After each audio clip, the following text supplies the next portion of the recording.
this video I'm going to show you how to use the digital modulation feature in Spectrasys using a Spectrasys example.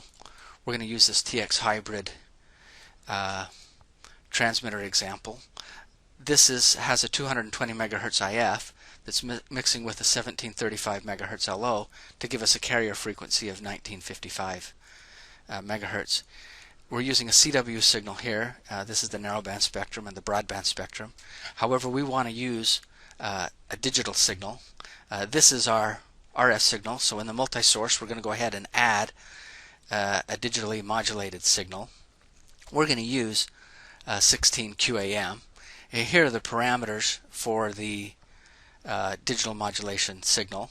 We're going to go ahead and take the defaults here. Our symbol rate is 1 megahertz.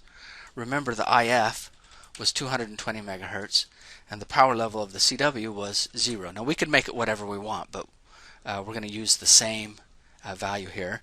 You should note that here we see both RF sources and digital sources. RF sources will be used in the RF simulation. Digital sources will be used in the digital simulation. When we hit the play button, both will run. The digital simulation will run behind the scenes. Now we've only specified half of what's needed to run a digital modulation analysis. Next, we need to tell Spectrasys where the input and the outputs are. We do that here in the path. We also tell Spectrasys that this is a digital modulation path. We want to look at EVM and spectrum and those sorts of things, so we'll enable this option here. And we don't need estimation. We'll talk about that later. But here is the resolution bandwidth and the spectrum number of averages that will be used in the digital simulation. In the RF, this will be the bandwidth that is used for the RF simulation. Now we'll go ahead and run this. What's really running is two simulations. The RF simulation is running with the RF sources, the digital simulation with the digital sources. The RF model is being extracted, passed to the digital engine. Digital engine runs. The results are imported back into the workspace, and then we can go ahead and plot the results. Remember that we specified a digital modulation path, so values are available at the input and the output, and you plot the results just like you would in any Spectrasys simulation. So if we go to the output and we right click, we see a dividing line here. The measurements above the dividing line are the RF measurements. The measurements below the dividing line are digital measurements. So we're going to go ahead and look at the power plot. We see our digital modulated spectrum here. We see some spectral regrowth here. We have an annotation object here, and it gives us some basic information about our carrier here. All of this information is found in the path data set, but these are some of the common parameters. We can go ahead and look at the input, and we can see that this is much cleaner. Alright, something else that we might want to look at would be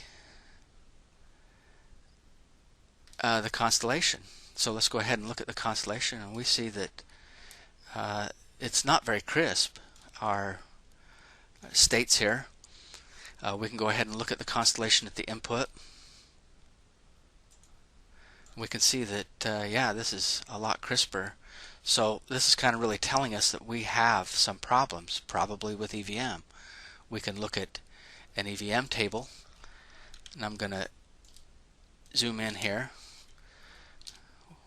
and we see that our output EVM is 3.75%. We can look at the input, and once again we'll zoom in here. See, we started out with a fairly low RMS value and ended up something fairly high, so there's a problem here. In the next video we'll show how to diagnose the problem. Thanks. In this video I'm going to show you how to use the Evm estimation capability to solve EVM problems. Remember, in our prior example we had this transmitter that had some EVM issues. We see that the EVM ended up at 3.756%, and we could look at the constellation and see that the constellation at the output wasn't very crisp. So what do we do next? As RF designers, we usually guess. However, we have the ability in this tool to do Evm estimation. So the first thing that I'm going to do though is I'm just going to turn off the digital modulation source. We don't need to take up simulation time running the digital simulation at this point.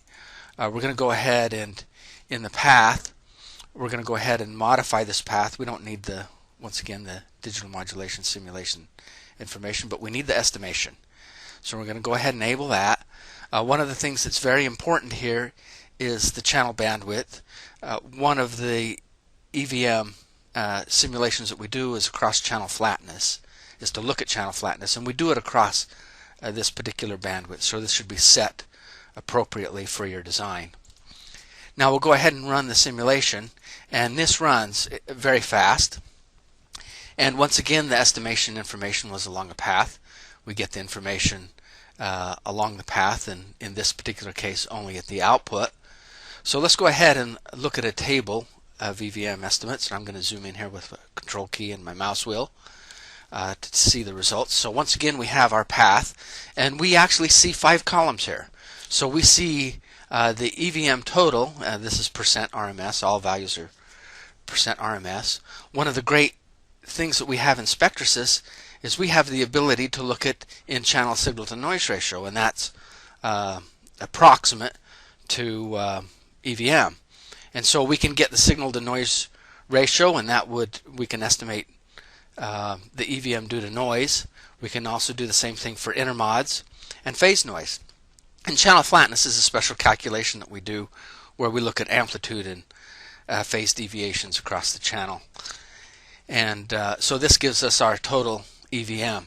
You'll notice that in the actual simulation we actually had 3.756%. Here it's a little bit higher. Well, we're not running a time domain signal here. This is just an estimation. We didn't select a particular type of modulation. We're not running any time domain data. However, this will give us perspective and a relationship between these values. Perhaps a better way to look at this information is on a level diagram. And so quickly we can identify several things on this level diagram. We see that the red trace is the total Evm. The orange line is the Evm due to channel flatness. The green line is the Evm due to intermods. So we can immediately see one of the weak links is the filter. And so we can go ahead and change the parameters right here from the level diagram by clicking on the filter. Now I'm going to just do a quick thing, and I'm just going to widen out the filter. Likely there will be several other issues, and this wouldn't be the solution in practice, but this illustrates the point. We're going to run this again, and we'll notice that the Evm due to channel flatness has changed. Now we have another weak link, which is due to intermods in the in the mixer. Also, we have some over here in the amplifier. But let's go ahead and change the mixer. We're going to raise up the nonlinear parameters by 5 dB. Each of these parameters.